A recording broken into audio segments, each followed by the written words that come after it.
Alright, so now let's look at the ins and outs of the layers palette. There's lots of little things we haven't really covered so far, so I'm going to lump it all into this video. First thing that's cool about it is if you ever want to rename a layer to make it something more descriptive, here we've got that pen layer. Remember, if I turn it on and off, just toggle that little eyeball icon. Layer's still there, we're just hiding it. If I double click on the name of the layer, I can just type something else in, so I'll call it pen. Come down here, double click on the name, we'll call this pen shadow. Key here is make sure you double click on the name. Don't double click out here to the empty space because something else happens. Okay? Up here in the top left we have layer blend modes. I have a few videos dedicated to them, so we're going to see that in a little while. We've got opacity, which we covered. We've also got layer locking options. So what are these things? Well, let's take an example up here. I'm going to use the butterflies as an example. Alright, let's take a look at the first one, lock transparent pixels. Well, just from the name of it, if I turn that on for the butterfly layer, what's happening here? It's locking the transparent pixels. What's the transparent pixels? It's everything else but the butterfly. So I could use my move tool and I can move these guys all around. I can move them wherever I want. I can take my paintbrush tool from the toolbox. I'll switch my foreground to black and I can paint on them, but watch what happens. All right, hold on, let me go ahead and do one thing here. Let's increase the opacity of the butterfly. Oh, that's the pen layer. That's why it's not working. Butterfly layer, there we go. I can take my paintbrush tool and I can start to paint on them and see what happens there. Because I locked the transparent pixels, it's not letting us paint on anything else but the butterflies because the transparency, which is everything around them, is locked.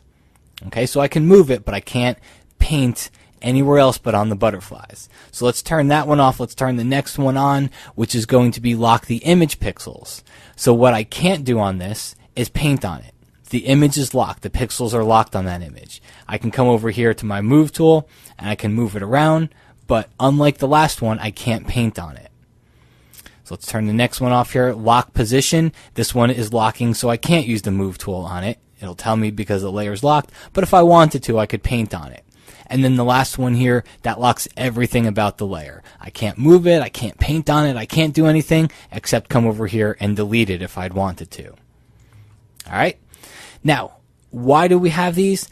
Well, it's for a couple reasons. If you're working in a group organization, it comes in handy because whoever opens up your PSD files, well, they can kind of get an idea of what you want to be allowed to play with and what you want to stay locked. And the other one is if you're just forgetful. You're working on a lot of projects and you don't want to worry about things like that, so you lock them, and that is kind of your cue to that you know when you come back to a project 6 or 8 months later that you're not going to start messing around with things that maybe somebody, the client, wanted in that place. They had to stay there, and it's just kind of a little visual cue for you.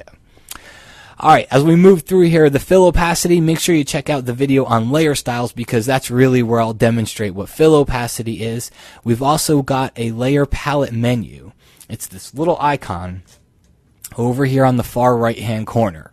Alright, when I click on that icon, it opens up a little menu for me, and there's lots of different things inside of this menu, of which that we'll go through in the course. But the main thing I want to look at here is the panel options, which, by the way, in CS4, Photoshop is calling the palettes panels.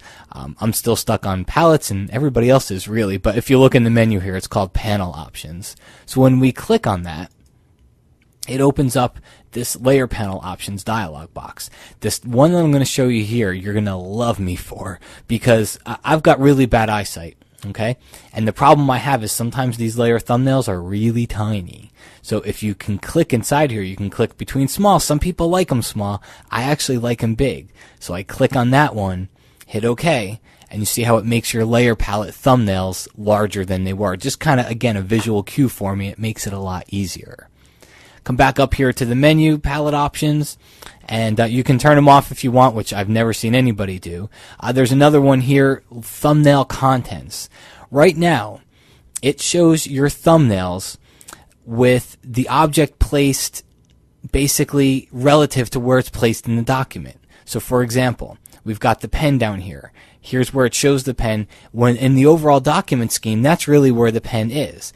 If I turn this to layer bounds and click OK, watch what changes here. See how it just shows me the object that's on that layer. It doesn't show me that object in reference or relative to the entire image. Again, this is one of those things, I know a few people that like it, but honestly most people prefer it the default way, which is entire document. Okay? So that's pretty much some of the main things about the layers palette. Along the bottom here, you're going to see a few different things. We have the linking icon. This one comes in handy when it comes to making sure you're moving layers that you want, maybe layers that should go along with each other. You can move them together. Perfect example. We have the pen and we have the pen shadow.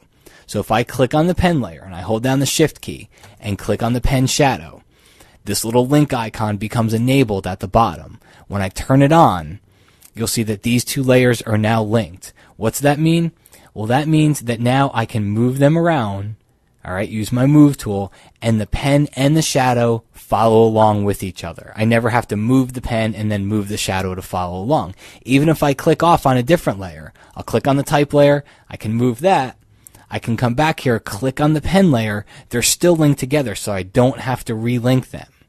If I ever want to turn that link off, all you got to do is just click on the link icon, it turns it off. So that's a more permanent way to link two layers together. You can also do what I did before, which was click on one, shift click on another, so both of these layers are selected right now, and now I can take the move tool and I can move them both around as if they're one object. The only difference between this and the link icon is as soon as I click off of it, that link is now gone. The next time I click on the pen layer, it's not automatically going to be linked to the shadow layer. So really, it's one of those things that it does actually come in very, very handy when you do have something that you want to make sure whenever you move one object that a whole bunch of other objects follow along with it. So I definitely suggest getting to know that. And then as far as the other icons go, we're going to take a look at each one of these things individually throughout the rest of the course. There's adjustment layers, there's layer masks, there's layer styles, there's layer groups. We're going to look at all those in the coming videos, so make sure you check those out.